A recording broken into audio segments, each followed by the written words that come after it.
welcome back to Trees and Turtles. My name's Imogen. In today's video I'm talking about how to stop self-sabotage. If you're not already subscribed, make sure to do that, give this video a thumbs up, follow me on Instagram, and let's get started.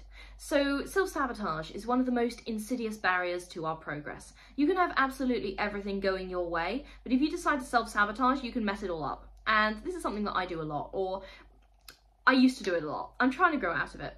So here's how to stop. Number one is to start believing that you deserve good things, okay? This takes practice, obviously, if you suffer from self-esteem issues like I do, but what would happen if you just tried to accept that you deserve to have good things happen to you?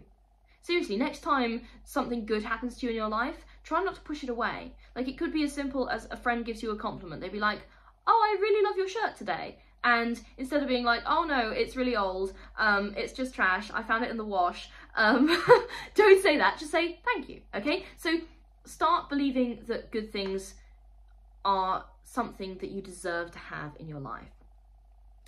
All right, I know that's difficult. So if you can't convince yourself that you deserve good things, learn to accept them when they happen.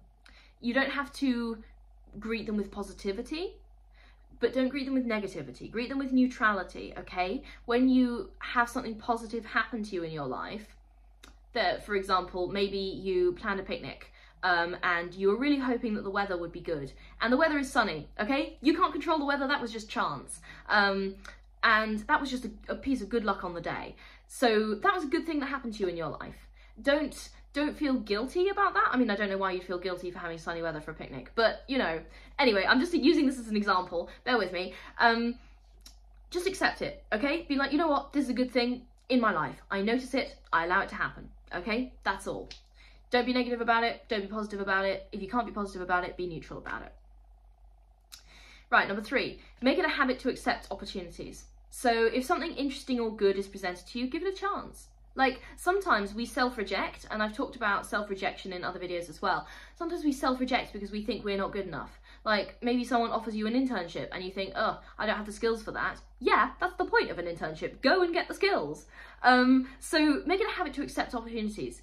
If something is offered to you or the opportunity is there, then you have the skills, okay? Don't overthink it, just jump in. Because I guarantee you there is someone less talented out there who's probably got that exact same opportunity and is making the most of it. So stop overthinking it, stop rejecting yourself, accept opportunities which are handed to you if you're interested in them.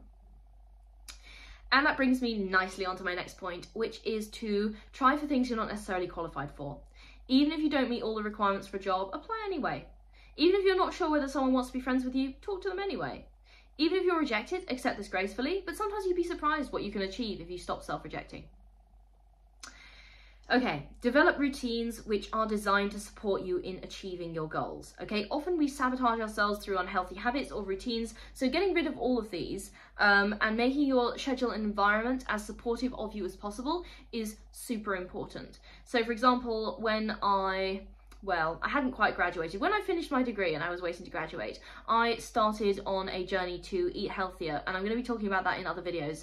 But I started on a journey to eat healthier and just generally treat my body better, and I developed routines which were supportive of that. So for example, I'd fill my fridge with food that would support those goals, and I stopped buying certain things for a period of time so I could stop like eating them so much. Okay, obviously all things in moderation, and you know, sometimes bad food could be good for your mental health, and it's not really bad at all. Anyway, getting sidetracked, but develop routines which are designed to support you in achieving your goals. And also kind of develop your environment to be supportive of you achieving your goals. Because this extends to like friendships as well. If you've got friends who constantly bring you down and sabotage you and talk shit about you behind your back, why are you friends with them? Go and find some better friends. You don't deserve that, okay? So develop supportive routines. Communicate your tendency to self-sabotage. All of my friends, and literally all of them, know that I have, or had, and now you know it too, a tendency to self-sabotage in friendships and relationships. And when some of those tendencies occasionally manifest in my behaviour, they know why and they don't take it personally. So for example, you know, when I go through a depressive episode, super common, I tend to push people away. But all my friends know that I have this tendency, and they all know that I have depression, and they'll be and they won't take it personally. They won't be like, oh, she hates me. They'll be like, yeah, she has depression, she does that, and yeah, she's trying to improve, okay? So if you can communicate your tendencies, other people will learn not to take it personally, and they will also learn to support you. Like, obviously it works both ways. Like, I know specific things about my friends that I know cause them to behave in certain ways, and I don't take it personally, and I try and support them as much as I can, okay? And they do the same for me, so it's reciprocal. I'm getting better at not doing this, but in the meantime, communicating these tendencies can be really helpful and help other people understand and not take it personally.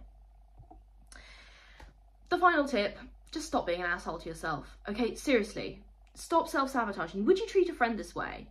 If you had a friend and they were applying for a job and you'd be like, oh, you're not qualified for that. Or if they were trying to eat healthier, then you'd be like, oh, you're gonna fail anyway. Or if they were trying to join a new friend group, you'd be like, everyone hates you. That would be terrible, okay? Stop being an asshole to yourself. Would you tell them that they're not good enough? Or would you try and sabotage their chances of having a fulfilling life? No, that's ridiculous. That's literally asshole behaviour. So stop being an asshole to yourself. You deserve better. You literally deserve better, okay? So that's how to stop self-sabotage. If you're not already subscribed, make sure to do that. Give this video a thumbs up. Follow me on Instagram. I will see you guys in the next video. Love you all. Bye!